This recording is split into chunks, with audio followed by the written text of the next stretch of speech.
क्या हुआ? क्या आपकी तबीयत ठीक नहीं है? जियान चांगशेंग ने तुरंत चिंता के साथ पूछा। कियाओ शुई ने जियान चांगशेंग की चिंता को महसूस किया और खुशी से मुस्कुराए बिना नहीं रह सका। उसने जवाब दिया, मैं असहज नहीं हूँ, मुझे ठीक से नींद नहीं आई। क्यों न हम कल अस्पताल जाएं और शांतिदायक दवा के 2 निर्धारित सेट ले लें? जियान चांगशेंग ने धीरे से पूछा। कियाओ शुई ने सिर हिलाया और विरोध नहीं किया।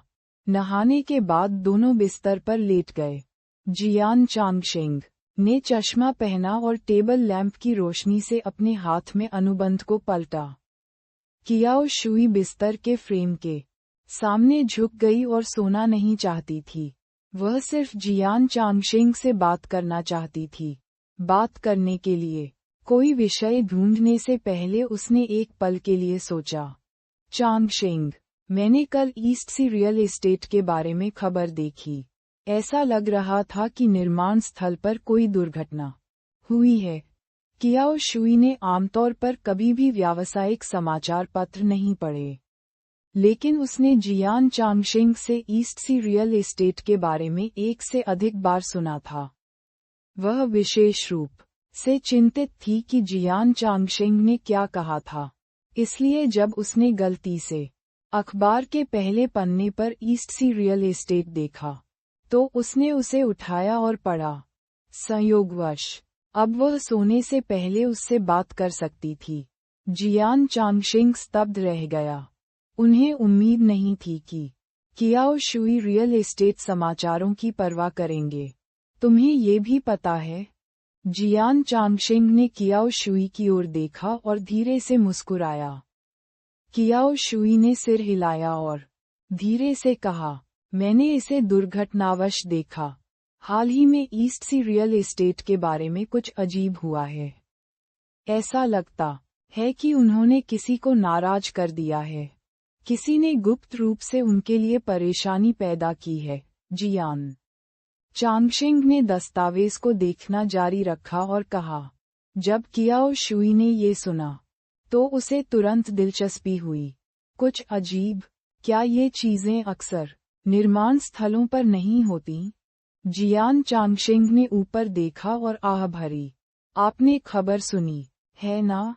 कियाओ शुई ने सिर हिलाया।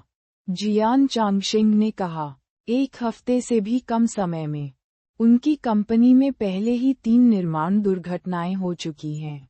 उनमें से 2 की रिपोर्ट की गई थी। मैंने सुना है कि वे सभी तकनीकी गलतियां थीं। उन्हें टाला जा सकता था। कियाओ शुई ने गहरी अभिव्यक्ति के साथ सिर हिलाया और खुद से बुदबुदाया, ओह, ये लोग बहुत बुरे हैं। ये तब तक ठीक है जब तक यह एक निष्पक्ष प्रतिस्पर्धा है। इस तरह के गुप्त तरीकों का उपयोग करने की कोई आवश्यकता नहीं है। ईस्ट सी रियल एस्टेट भी दुर्भाग्यशाली है। नई कंपनी अभी स्थापित हुई है और अच्छी तरह से विकसित हो रही है। इसका भविष्य उज्ज्वल है, लेकिन उसे ऐसी चीज का सामना करना पड़ा। हालांकि यह जियान समूह के प्रतिस्पर्धियों में से एक था। कियाओ शुई ने फिर भी इसे दयालुता से देखा। ईस्ट सी रियल एस्टेट के बारे में उसे तुरंत गुस्सा आ गया। जियान चांगशेंग ने अपनी पत्नी के कोमल पक्ष को देखा और उसका दिल नर्म हो गया। चिंता मत करो, ईस्ट सी रियल एस्टेट कोई साधारण कंपनी नहीं है। यह इन चीजों को सुलझा लेगी। जियोए और ईस्ट सी रियल एस्टेट के प्रबंधक बाई के बीच एक असाधारण रिश्ता प्रतीत होता था। लेकिन जियान चांगशेंग को नहीं पता था कि उनका रिश्ता क्या था।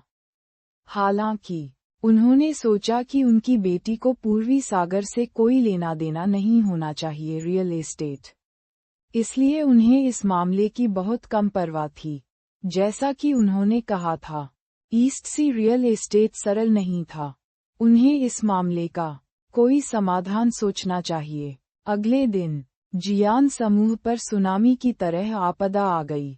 जैसे ही जियान चांगशेंग ने कंपनी में प्रवेश किया, परियोजना विभाग का एक अधीनस्थ उत्सुकता से उसके पास आया और कहा, सीईओ, बुरी खबर, तियानक्सुआन टिम्बर कंपनी अचानक हमारा सहयोग समाप्त करना चाहती है। जियान चांगशिंग हैरान रह गया और उसने सोचा कि उसने गलत सुना है। हमारा सहयोग समाप्त करें? अधीनस्थ ने सिर हिलाया। उन्होंने कंपनी को दस्तावेज फैक्स कर दिए हैं। क्या कारण है? जियान चांगशिंग ने पूछा। अधीनस्थ ने अपना सिर हिलाया। उन्होंने यह नहीं बताया कि क्यों। उन्होंने सिर्फ इतना कहा कि वे जियान समूह के साथ अपना सहयोग बिना शर्त समाप्त कर देंगे। जियान चांगशिंग ने गहरी सांस ली, क्योंकि यह बहुत अचानक हुआ। वह अपने विचारों पर अमल नहीं कर सका। तियानक्सुआन टिम्बर कंपनी कई वर्षों से जियान समूह की बिजनेस पार्टनर रही है। ये कंपनी जियान समूह की सभी परियोजनाओं के लिए लकड़ी सामग्री के लिए जिम्मेदार थी। यदि उन्होंने अब सहयोग बंद कर दिया, तो इसका मतलब है कि जियान समूह की सभी परियोजनाएं तब तक रुकने के लिए मजबूर होंगी जब तक कि वे दूसरे पक्ष के साथ सफलतापूर्वक बातचीत नहीं कर लेते या सहयोग करने के लिए कोई अन्य कंपनी नहीं ढूंढ लेते। हालांकि जियान समूह के व्यवसाय के पैमाने के साथ एक सहकारी कंपनी ढूंढना मुश्किल था जो उनसे अच्छी तरह मेल खाती हो। इससे पहले कि वह इस प्रश्न के बारे में सोच पाता, एक अन्य कर्मचारी रिपोर्ट करने आया। सीईओ उच्च अधिकारियों ने बैयून माउंटेन हॉट स्प्रिंग को 3 महीने के लिए सुधार के लिए बंद करने का आदेश दिया है। जियान चांगशिंग की अभिव्यक्ति तुरंत बदसूरत हो गई। ये राष्ट्रीय दिवस की छुट्टी होने वाली थी। क्या हॉट स्प्रिंग होटल इस समय परिचालन बंद करने जा रहा है? क्या कारण है? जियान चांगशिंग ने पूछा। चूंकि यह ऊपर से आदेश था, इसलिए उन्हें स्पष्टीकरण देना पड़ा। अधीनस्थ ने तुरंत कहा, आग लगने का खतरा है। आग का खतरा? क्या यह आधे साल पहले विला में लगी आग हो सकती है? हालांकि उन्होंने पहले ही चीजों को निपटाने के लिए अपने कनेक्शन का इस्तेमाल कर लिया था, इसलिए रिजॉर्ट बिल्कुल भी प्रभावित नहीं हुआ।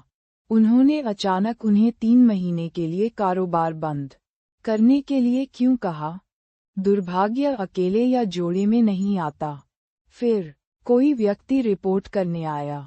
सीईओ क्वानलिंग क्रेन ने कंपनी को साउथ सिटी विध्वंस परियोजना से हमारे साथ अपनी साझेदारी वापस लेने के लिए बुलाया। जियान चांगशिंग, क्या मजाक है? ये एक सरकारी प्रोजेक्ट था। कई कंपनियां भाग लेने के लिए संघर्ष कर रही थीं। चूंकि जियान समूह ने कई वर्षों तक उनके साथ काम किया था, इसलिए उन्होंने व्यक्तिगत रूप से सरकार को इस कंपनी की सिफारिश की। आखिरकार, जैसे ही वे काम शुरू करने वाले थे, उन्होंने अपनी वापसी की घोषणा कर दी। क्या चल रहा था? जियान ग्रुप का फोन अभी भी लगातार बज रहा था। छोटी बड़ी बातें होती रहीं। पूरी कंपनी तुरंत चिंता में पड़ गई। जियान चांगशिंग ने तुरंत अपने पूर्व सहयोगियों को इसके बारे में पूछने के लिए बुलाया, लेकिन ऐसा लग रहा था कि वे दुनिया से गायब हो गए हैं। वह एक भी नहीं मिला। वे स्पष्टतः उससे बच रहे थे। वे डरते थे। क्या वे उससे या दूसरों से डरते थे? इन सभी कारकों के कारण जियान ग्रुप के शेयरों में दोपहर 2 बजे से पहले ही भारी गिरावट आ चुकी थी। केवल आधे दिन में कंपनी का बाजार मूल्य 100 मिलियन युआन से अधिक गिर गया था और उसे भारी नुकसान हुआ था। अपमानजनक। जियान निवास पर बूढ़े मास्टर जियान ने दहाड़ते हुए एक्सप्रेस न्यूज अखबार को मेज पर पटक दिया।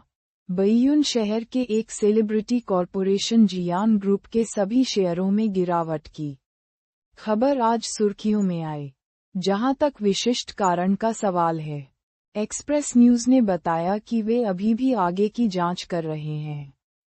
बूढ़े मास्टर जियान इतने गुस्से में थे कि उनका पूरा शरीर कांप रहा था। जियान चांगशिंग के कंपनी संभालने के बाद से जियान समूह के सामने ये सबसे बड़ा संकट था। क्या हुआ? तुम इतने गुस्से में क्यों हो? शोर सुनकर बूढ़ी मैडम जियान वहां पहुंची। बूढ़े का लाल चेहरा देखकर वह तेजी से उसे सहारा देने के लिए आगे बढ़ी। क्या गलत? बूढ़े ने एक हाथ से अपनी छाती ढक ली और उसका दिल दुखने लगा। वह बड़बड़ाता रहा, अपमानजनक, कितना अपमानजनक।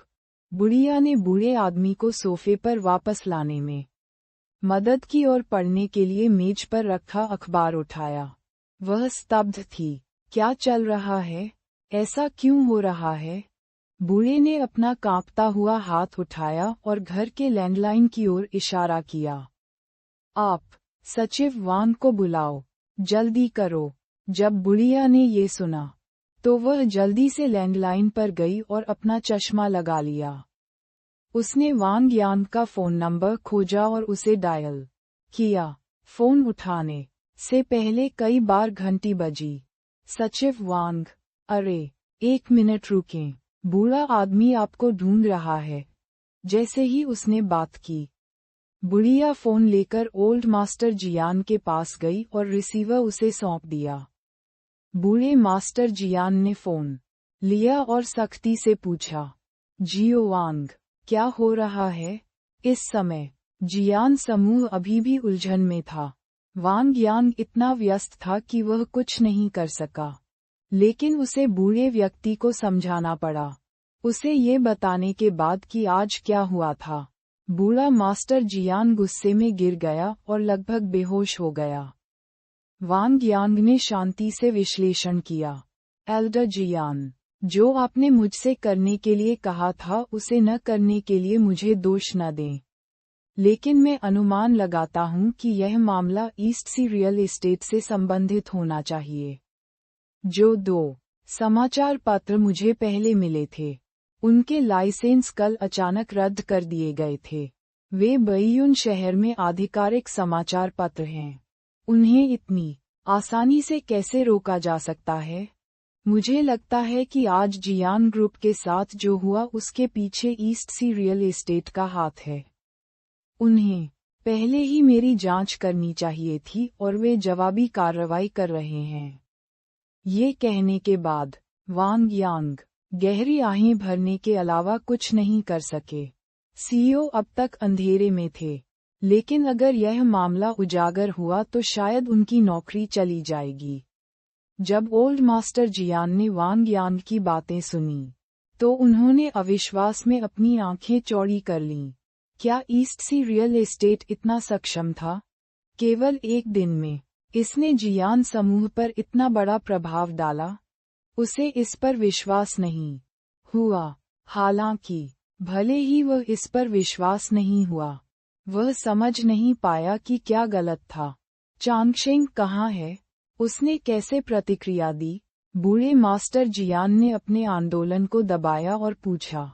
वांग यांग ने सीईओ के कार्यालय के कसकर बंद दरवाजे की ओर देखा और फुसफुसाए, सीईओ आज इन चीजों को संभाल रहे हैं, लेकिन परिणाम न्यूनतम हैं। वह अभी भी फोन पर हैं और एक दिन से खाना नहीं खाया है। एल्डर जियान, ज्यादा चिंता मत करो, कंपनी में हर कोई अब ओवरटाइम काम कर रहा है। अगर कोई महत्वपूर्ण विकास होगा तो मैं आपको सूचित करूंगा। बूढ़े मास्टर जियान ने अश्रुपूर्ण भाव से सिर हिलाया। अंत में वह वांग यांग को ये याद दिलाना नहीं भूले कि चांगशेंग को यह न बताएं कि उन्होंने वांग यांग को ईस्ट सी रियल एस्टेट पर हाथ रखने का निर्देश दिया था। वह अपने बेटे को जानता था। अगर चांगशेंग को इसके बारे में पता होता, तो पिता और पुत्र के बीच एक बाधा उत्पन्न हो जाती। जियान फिर से स्कूल के बाहर अखबार स्टैंड पर था। अखबार की सामग्री को देखकर जियान चौंक गया। बाई झोंग ने कोई चाल चली? इस विचार को मन में रखते हुए जियान ने बाई झोंग को कॉल करने के लिए तुरंत अपना फोन निकाला। हालांकि बाई झोंग का फोन आया। उत्तर बटन दबाते हुए उन दोनों ने एक ही समय में माइक्रोफोन में कहा, आपने जियान समूह पर हमला किया? जियान ने फोन के दूसरे छोर पर बाई झोंग, जियान ने सच कहा। मैंने अभी अखबार में खबर देखी और सोचा कि यह आप ही हैं। बाई झोउ ने ईमानदारी से उत्तर दिया। मैं जियान समूह के लिए इस हद तक कुछ नहीं कर सकता, भले ही बाई झोउ के बैयुन शहर में वरिष्ठ अधिकारी हान जैसे संबंध थे। फिर भी वह क्यूसी का नागरिक था। जियान समूह की जड़ें बहुत गहरी थीं, इसलिए वह कई व्यापारिक साझेदारों को इतनी जल्दी पाला नहीं बदल सका, जिनके साथ उन्होंने कई वर्षों तक काम किया था। जियान हैरान था, यदि यह बाई झोउ नहीं थी, तो ये कौन थी? क्या जियान समूह ने किसी अन्य निगम को नाराज किया? हालांकि कुछ ही लोग बैयुन शहर में जियान समूह को इतना बड़ा झटका दे सकते हैं, है ना? ऐसा लग रहा था कि मामला और अधिक जटिल हो गया है, जिससे जियान इसका पता लगाने में असमर्थ हो गया है। हालांकि ये भी अच्छा था, बाजार मूल्य एक दिन में खत्म हो गया था। अब जियान समूह मुश्किल में था। उन्हें अल्पावधि में ईस्ट सी रियल एस्टेट के लिए कुछ भी हानिकारक करने में सक्षम नहीं होना चाहिए। जियान के लिए यह अच्छी खबर थी। जियान समूह शायद बहुत आश्चर्यचकित था कि कंपनी को एक दिन अचानक ऐसी आपदा का सामना करना पड़ेगा। सच कहूं तो जियान अपने दिल की गहराइयों से खुश थी। रात में जी हाओयू फिर से याओची क्लब में दिखाई दिए। हॉल में वांग युनमेई जनसंपर्क प्रबंधक सिस्टर जिया से बात कर रहे थे। सिस्टर मेई, जल्द ही 1 अक्टूबर आने वाली है। क्लब निश्चित रूप से व्यस्त होगा। पिछले साल की गतिविधि काफी प्रभावी थी। मेरा सुझाव है कि हम इस साल कुछ नई गतिविधियां शुरू करें। सिस्टर जिया याओची की जनसंपर्क प्रबंधक थीं। इसे स्पष्ट रूप से कहने के लिए, वह याओची में सभी एस्कॉर्ट्स की प्रभारी थी, और वह वांग युनमेई की पूर्व वरिष्ठ भी थी। हालांकि वांग युनमेई उनसे थोड़ी बड़ी थीं। हमारे NWNOL को खोजें। इसलिए सिस्टर जिया अतीत में वांग युनमेई को सिस्टर मेई कहकर बुलाती थीं। वांग के बाद भी युनमेई महाप्रबंधक बनी। उन्होंने अपने संबोधन के तरीके में कोई बदलाव नहीं किया। वांग युनमेई ने सिर हिलाया। मुझे भी ऐसा लगता है। आइए बाद में बैठक के दौरान इस पर चर्चा करें और देखें कि क्या कोई अच्छे विचार हैं। जब वे दोनों बात कर रहे थे, जी हाओयू पहले ही 4 उत्तम उपहार बक्से के साथ लॉबी में प्रवेश कर चुका था। उसने फ्रंट डेस्क पर वांग युनमेई को देखा और तुरंत उसकी ओर दौड़ा। आंटी। वांग युनमेई का ध्यान सिस्टर जिया के साथ बातचीत करने में इतना केंद्रित था कि उसने जी हाओयू पर बिल्कुल भी ध्यान नहीं दिया। परिणामस्वरूप, जब जी हाओयू उसके पास गईं और बोलीं, तो वह चौंक गई। उसके चेहरे के भाव फीके नहीं पड़े। उसने अपना सिर घुमाया और देखा कि यह जी हाओयू था। उसने तुरंत आश्चर्य से कहा, हाओयू। वांग युनमेई ने उन्हें लगभग फिर से यंग मास्टर जी कहा।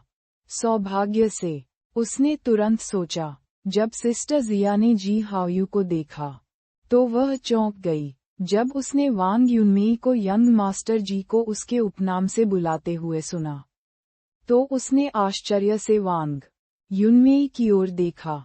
बहन मेई, वह यंग मास्टर जी से इतनी परिचित कब हुई? इस समय जी हाओयू ने अपनी आंख के कोने से सिस्टर जिया के चेहरे की ओर देखा। ये देखकर सिस्टर जिया ने तुरंत कहा, ठीक है सिस्टर मेई, मैं पहले व्यस्त हो जाऊंगी, आप लोग बात करें। वांग युनमेई ने धीरे से सिर हिलाया। सिस्टर जिया के जाने के बाद जी हाओयू ने वांग युनमेई की ओर आज्ञाकारी ढंग से मुस्कुराते हुए कहा, आंटी, मैं विशेष रूप से आपको कुछ देने के लिए आया हूँ। बोलते समय उन्होंने वांग युनमेई को कुछ उत्तम उपहार बक्से दिए। वांग युनमेई स्तब्ध रह गए और सहजता से कहा, मेरे लिए? हाओयू, आपको इतना विनम्र होने की जरूरत नहीं है। जी हाओयू जल्दी में नहीं थे। उन्होंने सहज भाव से धीरे से कहा, आंटी, इन्हें रख लो, ये सभी सौंदर्य उपचार के लिए अच्छी चीजें हैं। मैंने इन्हें विशेष रूप से आपके लिए खरीदा है।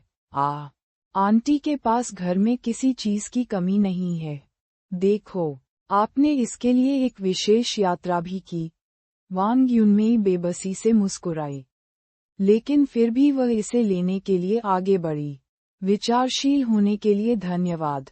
शायद ऐसा इसलिए था क्योंकि दूसरे लोग उसे आसानी से प्रभावित कर सकते थे, लेकिन जब वे पहली बार मिले थे तो जी हाओयू ने वांग युनमेई पर बेहद दबंग प्रभाव छोड़ा था। हालांकि अब विनम्र युवा मास्टर जी का सामना करते हुए वांग युनमेई ने तुरंत उन्हें नया स्वीकार कर लिया। मुख्य कारण ये था कि जी हाओयू का प्रदर्शन बहुत स्वाभाविक था। उसके शरीर की सहज आभा बिना किसी निशान के छुपी रह सकती थी। वांग युनमेई का सामना करते हुए वह एक असाधारण समझदार लड़के की तरह था। हालांकि वांग युनमेई को बिना किसी कारण के जी हाओयू के उपहार को अस्वीकार करने में शर्म आ रही थी, लेकिन वह इसे शांति से स्वीकार नहीं कर सकी।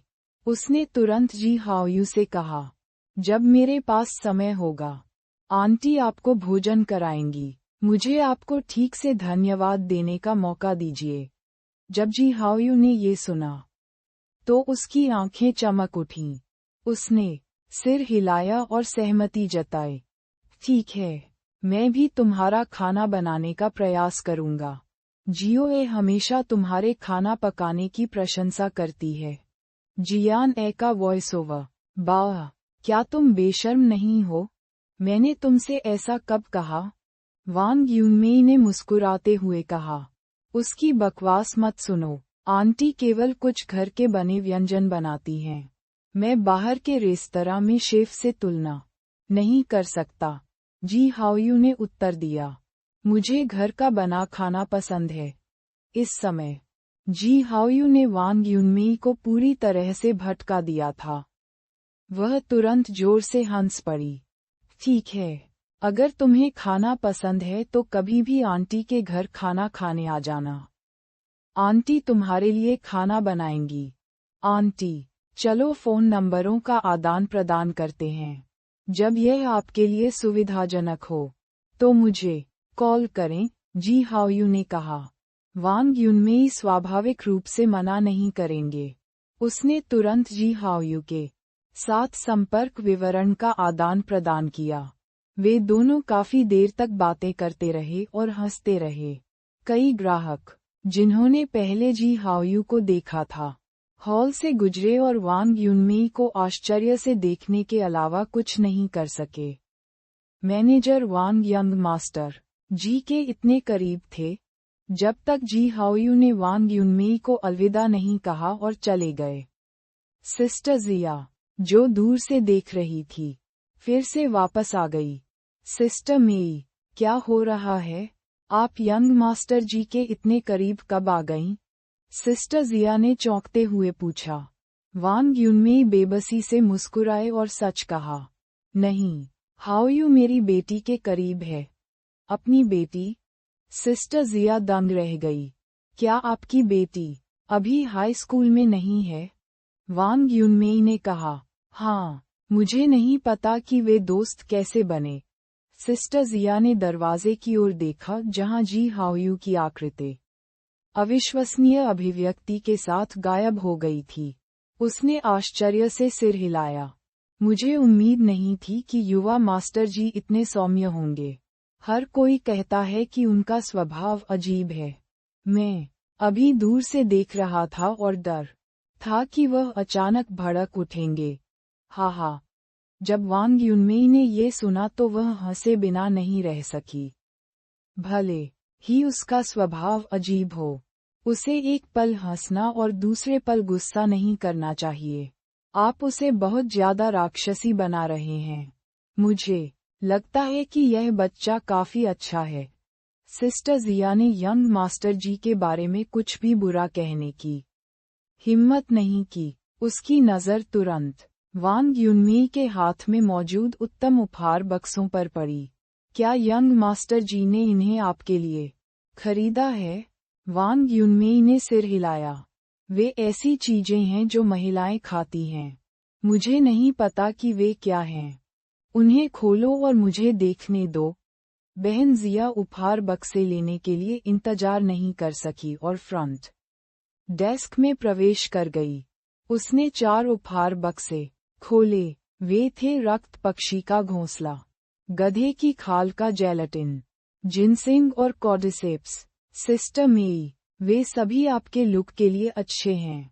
इसके अलावा ये स्पष्ट है कि वे बाजार में शीर्ष पायदान के सामान हैं। सिस्टर जिया चिल्लाए बिना नहीं रह सकी। हो सकता है कि जी हाओयू के लिए इन चीजों की कीमत ज्यादा न हो, लेकिन उन्होंने इस उपहार के लिए बहुत मेहनत की थी। वांग युनमेई ने इन्हें पहले कभी नहीं खाया था। मुख्य कारण ये था कि वे बहुत महंगे थे, इसलिए वह उन्हें खाना बर्दाश्त नहीं कर सकती थी।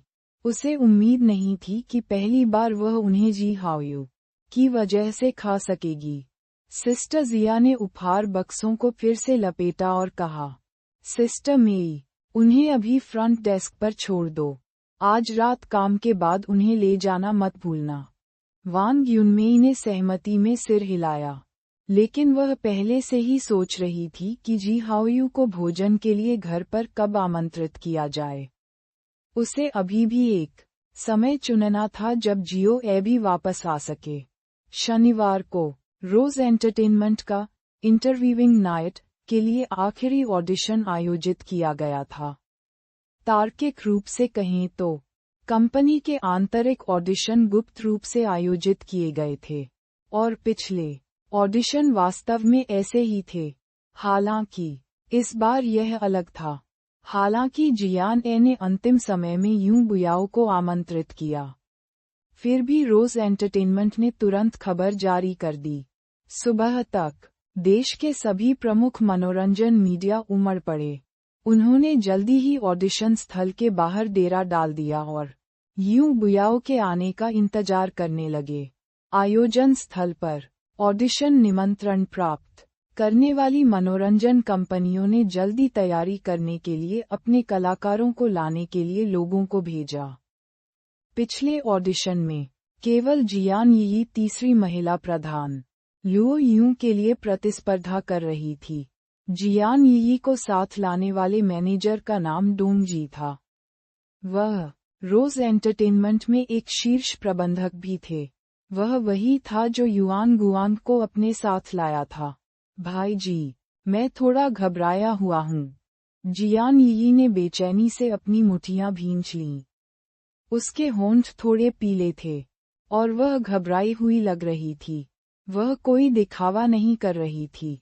जब डोंगजी ने ये सुना, तो वह धीमी आवाज में उसे सांत्वना दिए बिना नहीं रह सका। आराम करो यी, क्या आप भूल गए हैं कि आपने कहा था कि आप कभी घबराए नहीं थे? जब तक आप अपने अभिनय वर्ग से अपनी ताकत प्रदर्शित करते हैं, तब तक आपके लिए भूमिका पाना कोई समस्या नहीं होगी। जियान यी ने थोड़ा सिर हिलाया। वह पहले तो घबराई नहीं थी जब तक उसने यह नहीं सुना कि आज ऑडिशन में परीक्षकों में से एक यून बुयाओ था। वही उनका आदर्श था। यून बुयाओ को देखने के विचार से वह बहुत घबरा गई थी। ऑडिशन स्थल के बाहर सड़क किनारे एक वॉल्वो कार धीरे धीरे रुकी। काफी देर से इंतजार कर रहे सुरक्षा गार्डों ने तुरंत उसे घेर लिया। ये देखकर यह स्पष्ट था कि यून बुयाओ यहीं था। जल्दी करो, यून बुयाओ यहाँ है। धूम्रपान बंद करो। उपकरण कहाँ है? वह यहाँ है। पत्रकार घबरा गए और मधुमक्खियों के झुंड की तरह आगे बढ़ गए। कार का दरवाजा खुला। यूं बुयाओ ने धूप का चश्मा पहना हुआ था और हल्का मेकअप किया हुआ था। उसके हल्के हरे बाल बिखरे हुए थे और वह बेहद कैजुअल अंदाज में सबके सामने आए। यूं बुयाओ, मैं साउथ कैपिटल एंटरटेनमेंट से एक रिपोर्टर हूँ। आप इंटरव्यूइंग नाइट के ऑडिशन में क्यों हैं? यून बुयाओ ने अपना धूप का चश्मा उतार दिया और कैमरे की ओर देखकर मुस्कुराए। रिपोर्टर के सवाल का सामना करते हुए उन्होंने जवाब दिया। रोज एंटरटेनमेंट ने मुझे इंटरव्यूइंग नाइट के आखिरी ऑडिशन के लिए परीक्षकों में से एक बनने के लिए आमंत्रित किया।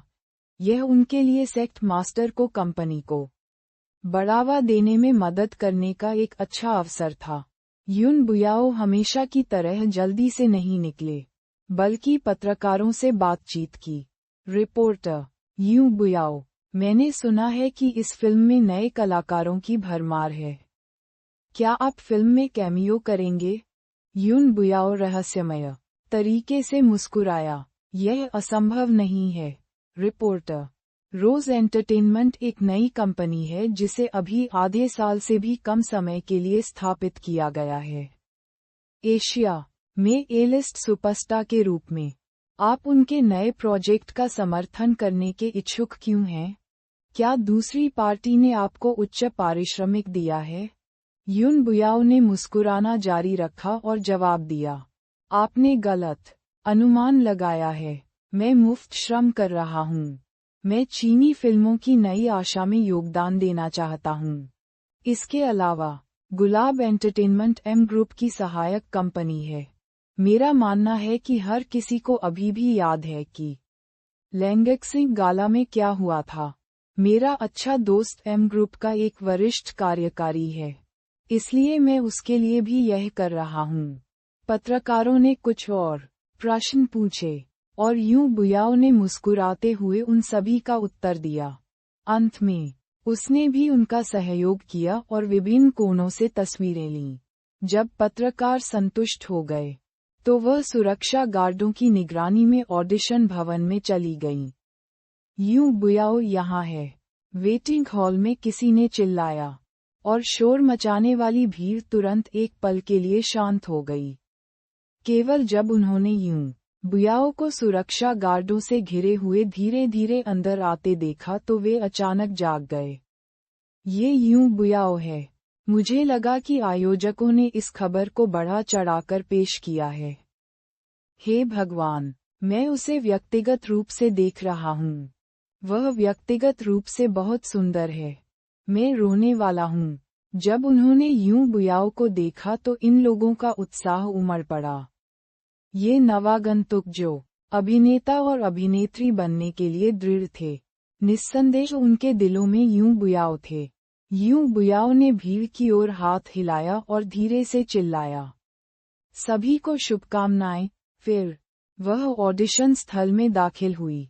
जियान यी को लगा कि उसकी हथेलियों में पसीना आ रहा है। जिस घबराहट को उसने अभी अभी दबाया था वह अवर्णनीय उत्तेजना के साथ मिश्रित होकर फिर से उभरने लगी थी। यी, जब आप बाद में अंदर जाएं, तो परीक्षकों की ओर न देखें। अपने आप को यूं समझें, बिना किसी विचलित करने वाले विचार के कथानक की कल्पना करें। डोंग जी उसे सांत्वना देना नहीं भूले। जियान यी ने दृढ़ता से सिर हिलाया और गहरी सांस ली। थोड़ी देर बाद उसे बेहतर महसूस हुआ। यह उनके लिए मनोरंजन जगत में प्रवेश करने का सबसे अच्छा अवसर था। अगर उन्हें ये रोल मिल जाए तो वह रातों रात मशहूर हो सकती हैं। आखिरकार प्रोडक्शन टीम की गुणवत्ता स्पष्ट थी और बॉक्स ऑफिस पर बिक्री खराब नहीं होगी। वेटिंग हॉल के दूसरे कोने में एक गोरा और सुंदर लड़का भी उतना ही घबराया हुआ था। वह लड़का कोई और नहीं बल्कि वांग मिंगजियाओ था, जिसने जियान ए को नाराज कर दिया था जब रोज एंटरटेनमेंट ने उसे साइन करना चाहा था। उसके बगल में अभी भी मोटा और शोर मचाने वाला आदमी बैठा था। मिंगजियाओ, गड़बड़ मत करो। यदि आप इस बार सफल हो गए, तो आप पूरी तरह से प्रसिद्ध हो जाएंगे। मोटा आदमी वांग मिंगजियाओ से भी अधिक घबराया हुआ लग रहा था। बोलते समय वह वांग मिंगजियाओ को प्रशंसित करता रहा। आपके पास पहले से ही विज्ञापन है। अपनी उपस्थिति और स्थितियों के साथ आप एक सेलिब्रिटी बनने के लिए ही पैदा हुए हैं। हम इस अंतिम चरण से कुछ ही दूर हैं। मैंने सुना है कि निर्देशक ने ऑस्कर जीता है, इसलिए जो भी इस फिल्म में होगा वह प्रसिद्ध हो जाएगा। तुम्हें अपने लिए एक भूमिका निभानी होगी। शोर से वांग मिंगजियाओ को सिरदर्द हो गया। वह तुरंत अधीरता से भौहें सिकोड़ने लगा। अंकल, परेशान करना बंद करो, मुझे शांत होने दो। ये पता चला कि वांग मिंगजियाओ का प्रबंधक उसका जैविक चाचा था। मोटे आदमी ने तुरंत सिर हिलाया। ठीक है, मैं बात करना बंद कर दूंगा। शांत हो जाओ और बाद में अच्छा प्रदर्शन करो। कुछ देर बाद कर्मचारियों ने नाम पुकारे। किहुआ प्रबंधन वांग मिंगजियाओ। बुलाए जाने वाले पहले व्यक्ति वांग मिंगजियाओ थे। मिंगजियाओ, आप पहले हैं। जाओ, जाओ। वांग मिंगजियाओ तेजी से आगे बढ़े। हेलो, मैं वांग मिंगजियाओ हूँ। जैसा उन्होंने बात की, उन्होंने अपने हाथ में मौजूद जानकारी कर्मचारियों को सौंप दी। उस व्यक्ति ने उसकी ओर उदासीनता से देखा और कहा, मेरे साथ आओ। ऑडिशन स्थल एक अंधेरा मंच था। मंच के नीचे एक लंबी मेज थी जिस पर 5 लोग बैठे थे। बीच में यूं बुयाओ था। वांग मिंगजियाओ मंच के बीच में चले गए और अपने चारों ओर खाली वातावरण महसूस किया। उसका दिल जोरों से धड़कने लगा। नमस्कार, शिक्षकों। जैसे ही उन्होंने बोला, कार्यक्रम स्थल में एक गूंज सुनाई दी, जिसने वांग मिंगजियाओ को डरा दिया। वह खुद को शांत करने से पहले एक पल के लिए रुके और आगे कहा, मेरा नाम वांग मिंगजियाओ है। मैं किहुआ मैनेजमेंट कंपनी से हूँ। मैं इस साल 17 साल का हूँ। इस बार मैं जिस भूमिका के लिए ऑडिशन दे रहा हूँ, वह इंटरव्यूइंग नाइट टोंगफी में तीसरे पुरुष नायक की भूमिका है। एक साधारण परिचय के बाद वांग मिंगजियाओ अकेले मंच के एक कोने में चले गए और बैठ गए। फिर वह सिकुड़ गया और खुद को कसकर गले लगा लिया। ऑडिशन शुरू हुआ। हर किसी के पास ऑडिशन के लिए 5 मिनट का समय था और वे प्रदर्शन के लिए स्क्रिप्ट से कोई भी दृश्य चुन सकते थे जिसके बारे में वे आश्वस्त थे। हालांकि वे स्वतंत्र रूप से चयन कर सकते हैं। अधिकांश लोग अपने अभिनय कौशल और क्षमता को उजागर करने के लिए सबसे कठिन दृश्यों को चुनेंगे। उन्हें इस बात का जरा भी अंदाजा नहीं था कि इस तरह ज्यादातर दृश्य एक जैसे ही होते हैं, जिससे प्रतिस्पर्धा बढ़ जाती है। ऑडिशन के बाद मंच के नीचे निर्णय लेने के प्रभारी परीक्षक कुछ नहीं कहेंगे, न ही वे सीधे परिणाम साझा करेंगे। अगर वे बात भी करते थे तो सिर्फ एक दूसरे से संवाद करने के लिए। वेटिंग हॉल में यू जियाफे घबराए हुए आगे पीछे घूम रहा था। समय समय पर वह अपने सामने कसकर बंद दरवाजे की ओर देखता था। ये केवल 5 मिनट का प्रदर्शन था, लेकिन उन्हें ऐसा लगा मानो एक सदी बीत गई हो। अंत में कर्मचारियों ने धक्का देकर दरवाजा खोला और पुकारा, सी बटरफ्लाई मैनेजमेंट कंपनी, ली शूंग। जैसे ही उन्होंने बोलना समाप्त किया, वांग मिंगजियाओ बाहर चले गए। ये देखकर यू जियाफे तेजी से आगे बढ़े और वांग मिंगजियाओ की बांह पकड़ ली। उसने घबराहट और उत्तेजना से कहा, मिंगजियाओ, ये कैसा है? वांग मिंगजियाओ के कान घबराहट से थोड़े लाल हो गए थे, लेकिन उनकी अभिव्यक्ति अभी भी शांत थी। ये सुनकर उन्होंने धीरे से कहा, मुझे लगता है कि यह ठीक है। जब यू जियाओफेग ने ये सुना, तो वह मदद नहीं कर सका लेकिन राहत की सांस ली। जब तक आपको लगता है कि यह ठीक है, आप स्क्रिप्ट नहीं भूले हैं, है ना? वांग मिंगजियाओ ने अपना सिर हिलाया। नहीं, प्रति व्यक्ति 5 मिनट वास्तव में बहुत कुशल थे। इसके अलावा ये लोग ऑडिशन के बाद घटनास्थल से चले जाएंगे। यदि उन्हें चुना जाता है, तो प्रभारी व्यक्ति उन्हें बाद में सूचित करने के लिए कॉल करेगा। 1 घंटे से अधिक समय बीत चुका था और प्रतीक्षालय में लोगों की संख्या पहले से ही 1/3 कम हो गई थी। कई लोग इंतजार करते करते धीरे धीरे चिंतित हो गए। कुछ लोग लिपियों के साथ कोने में छिप गए और उनकी पंक्तियां याद कर लीं। कुछ लोग आंखें बंद करके ध्यान कर रहे थे, मानो वे पहले से ही स्वयं को उस भूमिका में डाल देना चाहते हों। 1 घंटे से अधिक समय के बाद प्रतीक्षालय में लोगों की संख्या आधी हो गई और शोर शराबा वाला स्थान धीरे धीरे शांत हो गया। लोग जागते कब रह पाते, वे भूखे थे। इसलिए जियान यी ने सुबह नाश्ता नहीं किया। लगभग दोपहर हो गई थी, लेकिन उसका नाम नहीं पुकारा गया। उसका पेट खाली और असहज था। वह बहुत भूखी थी। रोज एंटरटेनमेंट, जियान यी।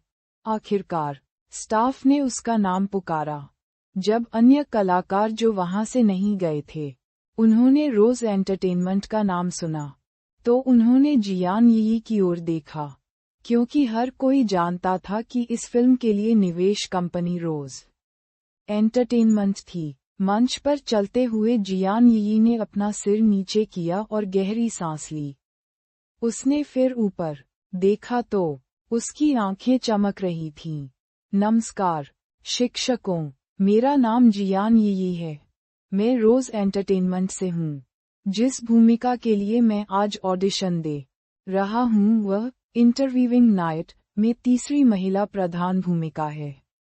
लुओ युन। जैसे ही वह बोल रही थी, जियान यी अपने दिल में खुद से कहती रही कि वह भविष्य की सर्वश्रेष्ठ अभिनेत्री है। यह वह अवसर था जिसका उसने सपना देखा था। जब तक वह ये कदम उठाती, सब कुछ हो जाता। आत्मसम्मोहन काम कर गया। जियान यी ने एक दुर्लभ शांति और आत्मविश्वास का परिचय दिया। इसके अलावा उसकी शक्ल उत्कृष्ट थी और उसका स्वभाव लुओ यूं से काफी मिलता जुलता था। इससे परीक्षकों की आंखें चमक उठीं, जिन्होंने अभी देखा था कि पिछले कुछ ऑडिशनी कितने घबराए हुए थे। उन्हें उससे और भी उम्मीदें थीं। लुओ यूं फिल्म में मुख्य महिला की सबसे अच्छी दोस्त थी। वह युवा और सुंदर दिखती थी और उसका व्यक्तित्व मिलनसार और जीवंत था। वह एक ऐसी इंसान थी जो पहली नज़र में ही लोगों को अपने जैसा बना लेती थी। ये लुओ यूं का सबसे कीमती और स्पष्ट स्वभाव था। हालांकि आज लुओ यूं की भूमिका के लिए प्रतिस्पर्धा करने वाले हर किसी ने उस दृश्य को चुना जब लुओ यूं ने फॉर्म शिक्षक की लाश देखी। ये दृश्य वास्तव में नाटकीय था, लेकिन इसमें अभिनय करना सबसे कठिन नहीं था। मंच के नीचे उद्योग के वरिष्ठों के लिए एक भूमिका का सार दर्शकों को अभिनेताओं के माध्यम से भूमिका देखने देना था। वह एक योग्य प्रदर्शन था। जियान यी बहुत होशियार था। उन्होंने स्कूल के बाद सड़क पर नायिका से बात करने का एक दृश्य चुना। यह दृश्य सामान्य लग रहा था और रेखाएं भी सामान्य थीं। हालांकि जियान यी की हर भौं और मुस्कान और हर हरकत लोगों को स्क्रिप्ट में सुंदर लुओ यूं को देखने दे सकती है। शुद्ध, दोषरहित, ऊर्जावान और उज्ज्वल। इतना कि हर कोई जियान यी के माध्यम से देख सकता था कि ये झेंग, जो अस्तित्व में नहीं था और जिसका स्वभाव पूरी तरह से विपरीत था, एक उदास आभा का उत्सर्जन कर रहा था। इस समय जियान यी लुओ यूं था। जैसे ही आखिरी पंक्ति गिरी, जियान यी ने एक गहरी सांस ली और दर्शकों को गहराई से प्रणाम किया। मंच के नीचे मौजूद शिक्षक मन सिर हिलाने से खुद को नहीं रोक सके। आज सुबह आखिरकार एक नवागंतुक आया जिसे वे पूरी तरह से पहचान गए। जियान यी दरवाजे से बाहर चली गई जैसे उसने कोई सपना देखा हो। उसने बस यूं बुयाओ के सामने अभिनय किया था। उसकी आंखें डबडबा गईं और वह बेचैन होकर रोने लगी। ये देखकर डोंग जी चिंतित भाव के साथ जल्दी से आगे की ओर झुक गए। क्या हुआ यी? क्या तुमने कोई गलती की? जियान यी रोई और अपना सिर हिलाया। नहीं, मैं बस थोड़ा भावुक हूँ। कब डोंग जी ने ये सुना, उन्होंने राहत की सांस ली। तुमने मुझे डरा दिया। बस अपना सर्वश्रेष्ठ करो। अपने आप पर बहुत अधिक दबाव मत डालो। अंदर यूं बुयाओ ने अपने हाथ में कलम रख दिया और दूसरों को देखकर मुस्कुराए। ऐसा नहीं है कि मैं रोज एंटरटेनमेंट के प्रति पक्षपाती हूँ, लेकिन ये जियान ये बुरी नहीं है। उसके पास आध्यात्मिक ऊर्जा और अपरिपक्वता है जो दुर्लभ है। एक अन्य जूरी ने भी सिर हिलाया। इसके अलावा वह चालाकी करने में विशेष रूप से अच्छी है। उसके द्वारा चुने गए दृश्य को देखें। ये बहुत ही अस्पष्ट दिखता है, लेकिन यह वास्तव में लुओ यूं की भूमिका की सबसे प्रामाणिक स्थिति है। पूरी फिल्म में ऐसे कई दृश्य हैं, लेकिन अन्य लोगों ने उस दृश्य को चुना जहां उसने लाश देखी थी, एक तीसरे व्यक्ति ने कहा। हर कोई अपना अभिनय कौशल दिखाना चाहता है और कुछ तनावपूर्ण दृश्य करना चाहता है, लेकिन ये कई नए लोगों के लिए एक आम समस्या है। नाटक में अत्यधिक तनाव के कारण यह आधार स्क्रिप्ट पर आधारित है। भले ही अभिनेता त्रुटिहीन प्रदर्शन करें, फिर भी उनके पास एक ठोस स्क्रिप्ट होगी। वे कमोबेश कुछ लाइमलाइट चुरा लेंगे। यूं बुयाओ ने सहमति में सिर हिलाया। बेशक, एक तनावपूर्ण कथानक में अच्छा प्रदर्शन करने में सक्षम होना अच्छी बात है, लेकिन यह अभी एक ऑडिशन है। हम ऐसे अभिनेताओं की तलाश कर रहे हैं जो स्क्रिप्ट में पात्रों के साथ तालमेल बिठा सकें। उन्होंने इसके बारे में नहीं सोचा और केवल अपने अभिनय कौशल का प्रदर्शन करने के बारे में सोचा, लेकिन उन्होंने भूमिकाओं को कैसे निभाया जाए, इसे पूरी तरह से नज़रअंदाज कर दिया। इसे देखना एक लाभ है। आइए देखना जारी रखें। जब से ली जिया के गर्भवती होने की पुष्टि हुई, वह भोजन के मामले में और अधिक नखरेबाज हो गई, और उसे विशेष रूप से मसालेदार भोजन पसंद था। आज सुबह ली जिया और वांग यूनफा ने दुकान की सफाई पूरी कर ली थी और नाश्ता कर रहे थे। टोफू पुडिंग का एक कटोरा लाल था, मिर्च के तेल से भरा हुआ। ये अंत नहीं था। ली जिया ने अभी भी तली हुई आटे की छड़ियों के साथ लाल मिर्च की चटनी खाई। वांग यूनफा ने ये देखा और भौहें चढ़ाए बिना नहीं रह सका। पिछले कुछ दिनों में उन्हें इस समस्या का पता चला था, लेकिन उन्होंने इसे कहने की हिम्मत नहीं की। इस समय वह मदद नहीं कर सका, लेकिन अपनी चॉपस्टिक नीचे रख दी और ली जिया को देखा। पत्नी, तुम्हें अब मसालेदार खाना बहुत पसंद है। मुझे मत बताना कि तुम एक लड़की से गर्भवती हो। सभी बुजुर्गों ने कहा कि जिन गर्भवती महिलाओं को खट्टा खाना पसंद है, उन्हें लड़का होगा, जबकि जो महिलाएं मसालेदार खाना पसंद करती हैं, उन्हें लड़की होगी। भले ही वांग यूनफा को ये बात नहीं पता थी, लेकिन उसने इसके बारे में सुना था। जब ली जिया ने ये सुना, तो वह वांग यूनफा को गुस्से से घूरने से नहीं रोक सकी। तुम्हारा मतलब क्या है? क्या तुम्हें डर है कि मैं तुम्हारे वांग परिवार के लिए एक बेटी को जन्म दूंगी? जैसे ही वह बोली, ली जिया ने खाना बंद कर दिया और उसके हाथ से मिर्च नीचे रख दी। उसने आगे कहा, वांग यूनफा, मुझे यह मत कहो कि तुम अपने माता पिता की तरह हो, जो केवल बेटा चाहते हैं, बेटी नहीं। बेटी में क्या बुराई है? क्या बेटी में तुम्हारा खून नहीं है? वांग यूनफा को उम्मीद नहीं थी कि ली जिया की इतनी बड़ी प्रतिक्रिया होगी, क्योंकि उसने चिंता के कारण पूछा था। उन्होंने डरते हुए तुरंत समझाया, मेरा मतलब यह नहीं था। अगर बेटा होगा या बेटी तो मुझे अच्छा लगेगा। बात सिर्फ इतनी है कि हमें अपने माता पिता के बारे में सोचना होगा। आप उन्हें भी जानते हैं, वे आपके योगदान की आशा कर रहे हैं। उनके लिए एक लड़के और दूसरे पोते का जन्म हुआ। वांग यूनफा ने ये पहले भी कहा था। उस समय ली जिया काफी सहयोगी थीं और उन्होंने कहा कि वह वांग परिवार के लिए एक बेटे को जन्म देने के लिए कड़ी मेहनत करेगी। हालांकि गर्भवती होने पर महिलाएं बेहद संवेदनशील और चिड़चिड़ी हो जाती हैं। इसके अलावा वांग यूनफा के पास कोई ईक्यू नहीं था। उसे नहीं पता था कि उसने क्या कहा था जिसके कारण उसे डांट पड़ी।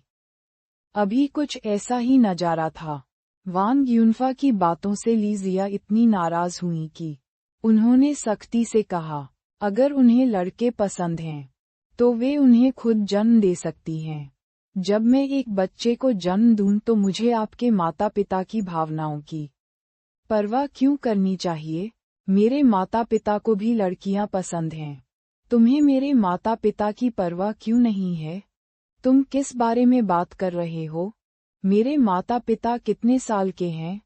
वांग युनफा उदास भाव से बुदबुदाया, मैं आपको बता दूं, वांग युनफा, मुझे नहीं पता कि मेरे पेट में पल रहा बच्चा लड़का है या लड़की। लेकिन अगर ये लड़की है, अगर तुम हमारी बेटी के साथ वैसा व्यवहार करने की हिम्मत करोगे जैसा तुम्हारे माता पिता ने तुम्हारी 2 बहनों के साथ किया है, तो मैं तुम्हें तलाक दे दूंगी। तुम जिसके साथ चाहो अपना जीवन बिता सकती हो। ली जिया ने अचानक अपनी आवाज उठाई और उसकी आभा काफी आक्रामक थी। दरअसल वह इसे लंबे समय से अपने पास रखे हुए थी। पिछले कुछ दिनों में बूढ़ी औरत के आसपास रहने के कारण उसे वह मसालेदार खाना छिपाना पड़ा जो वह खाना चाहती थी। यहाँ तक कि उसे खट्टे खजूर, खट्टे आलू बुखारे आदि खाने के लिए बुढ़िया के साथ सहयोग करना पड़ा। वह एक बेटी थी और उसका पालन पोषण भी उसके माता पिता ने ही किया था। पहले वह शादी नहीं कर पाई थी और अपने माता पिता के साथ रह रही थी। अब जब उसके दिन बेहतर हो रहे थे, तो वह अपने माता पिता के प्रति भी स्नेहशील थी। वह अपने भाइयों से कमतर नहीं थी। वांग परिवार की पांडित्यपूर्ण सोच के साथ उसे कितने नुकसान झेलने पड़े। उन्होंने पश्चाताप क्यों नहीं किया? उसका बड़ा भाई होनहार था, लेकिन क्या वह अब अपनी सबसे बड़ी बहन जितना अमीर था? वांग युनफा को आधा जीवन हो गया था, लेकिन वह अपनी दूसरी बहन के परिवार जितना अच्छा नहीं था। दोनों बेटों की तुलना 2 बेटियों से नहीं की जा सकती थी, और बूढ़ा जोड़ा अपनी बेटियों की रोशनी में खुश नहीं हो सकता था। अंततः क्या यह उनकी गलती नहीं थी? वांग युनफा को पता था कि उसने गलती से ली जिया को फिर से उकसाया है। उन्हें चिंता थी कि गर्भावस्था के दौरान अगर वह गुस्सा करेगी तो ये बच्चे के लिए अच्छा नहीं होगा। इसलिए उनका स्वर नर्म हो गया। ठीक है, पत्नी, तुम इतनी नाराज क्यों हो? मैं भविष्य में इसका दोबारा उल्लेख नहीं करूंगा। ठीक है, आप अपना अच्छे से ख्याल रख सकते हैं। भविष्य में, चाहे वह लड़का हो या लड़की, मैं उनसे प्यार करूंगा। हालांकि उन्होंने ऐसा कहा, फिर भी उन्हें अपने दिल में एक बेटे की उम्मीद थी। आखिरकार, उनके पारिवारिक माहौल ने उन पर बचपन से ही प्रभाव डाला था। वांग युनझोंग की तरह, वांग युनफा को भी लड़कियों की अपेक्षा लड़कों को तरजीह देने का विचार वांग परिवार के 2 बुजुर्गों से विरासत में मिला था। ये देखकर कि उसने हार मान ली है, ली जिया ने तुरंत उसकी ओर देखा और फिर उसे नहीं डांटा। हालांकि उसके सीने में एक गंदी आभा थी और वह इतनी गुस्से में थी कि वह खा नहीं सकती थी। संयोगवश एक ग्राहक सब्जी खरीदने आया। वांग युनफा ने ग्राहक का अभिवादन किया और तेजी से क्षेत्र से बाहर निकल गया। ठंडा माहौल ली जिया ने बनाया। आखिरकार उसे समझ आ गया कि उसे अपनी पूंछ अपने पैरों के बीच दबा लेनी चाहिए और इन दिनों गुलाम बनकर रहना चाहिए। उसे ऐसा कुछ भी नहीं कहना चाहिए जो उसे नहीं कहना चाहिए, अन्यथा उसे डांट मिलेगी।